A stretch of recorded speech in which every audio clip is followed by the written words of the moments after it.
Hey everyone, so we've got another full moon coming up February 9th, 2020. This full moon is going to be in Leo, which is a fire sign, which is going to be initiating a spark on us, okay, which is important to help bring that in positively. Remember that we just are leaving a sign of Aquarius, so you've got fire suffocating the air, okay? And that could lead to some signs feeling a little suffocated during the transition. But there's ways to help counter that when you receive the full moon. So I'm going to go over a few things that you can do here to help receive the full moon, in a more positive light and help with that flame that's being sparked inside to bring it more positive so you can, deal better with it and be more positive and make things happen in your favor. So it's kind of a situation here where there's a couple things you can do. This full moon is also known as the snow moon. It's important for some people. I believe in the Indian culture, it's kind of a mark for them to start doing charity after they've had a lot of celebrations. It's kind of like the Muslims when after they do Ramadan, the fasting, then they go and throw celebrations and give charities right after the last day of Ramadan. So, the Buddhist also has a significant for them for also preserving things. Try to think green during the next phase as well, trying to be as earth conscious as you can for this, okay? It's important to help nurture that. So what can we do? On February 9th, you can dress in bright colors, okay? Green is one of them.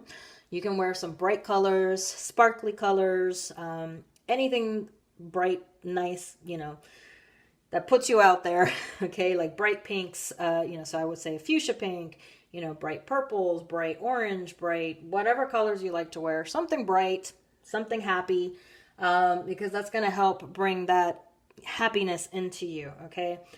Sparkly, go for it. You want to wear some glitter? Wear some glitter. Anything you can think of that will bring in that positive. Listen to positive music, okay? Dance music. Make sure you're positive throughout the day. Now remember, there's always 3 days of the full moon, which would be kind of Sunday, Monday, Tuesday, that it does have influences, but Monday being the main day. But it's important to listen to positive music. Don't go into that romantic music because you can fall into a depression, okay? And get a little suffocated. Try to be out more. Try to be a little more social. I know there's some people who don't like to be social, but that's fine. Put the music on in your house. Be happy, dancing by yourself. It doesn't matter. Try to bring that positivity in there. So I would definitely avoid, sad music during this time. Just make sure it's more upbeat. I love dancing. I love music. And believe me, that can fix me from a bad mood to a good mood pretty quickly. Vice versa, there are some rituals you can do if you need to be a visual person. Make sure to cleanse your house, okay? From my previous videos, I've kind of told you how to clean your house. Most people have their favorite method of cleaning their house.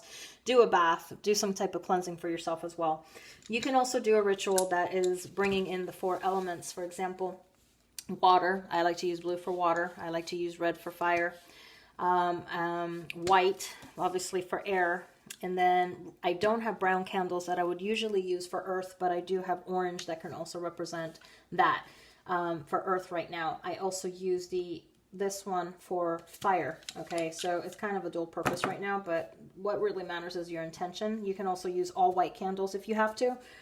If you don't have color candles, don't go out, use whatever you have. It's the intention that really matters here. And what you can do is you can write down per element things that hold you back right now so you can release them, okay? So for example, if you, let me think how we can do this here. For each type of situation that you have, for example, you can write down things that make you sad. So for example, the element of, emotional elements. So one of the elements you want to write down is emotional. What makes you sad? What makes you, upset? What makes you cry? Okay. You want to release for the fire one, definitely, it's the anger sign, okay? So remember, red can be a lot of strength. It can be a lot of things. But what you want to do is let go of that, things that you want to let go that is of anger, okay? Things that make you angry. Okay, then you want to go into things that block you, things that you are hesitant on making decisions, which would be more for the air sign. Okay, you have to let go of that. You know, what is it that holds you back? What is it that is your own worst fears, okay, or your own worst thoughts against yourself? And then you also want to let go of what scares you, okay, what gives you anxiety, what gives you panic attacks, what gives you that type of fear that you just can't get things done. So you can write a few of each one, okay. Then you take the piece of paper, you rip it up in lots of pieces. I have a box here, but you can use a shoe box, any other type of box. If you have to use a bag, you know, like I have this little box here that was a gift, you have different things you can use, okay? You rip up those little tiny pieces of paper, you stick them in the box, and you start shaking them up, okay? That you're getting rid of them, you're releasing that energy, and then I would put positive music on, you know, dance music while you're doing this, dance around while you're shaking this box. Once you're done, you take this paper out, make it into a ball, throw it outside in the trash. Don't never throw it inside the trash can inside your house, always throw it outside your house.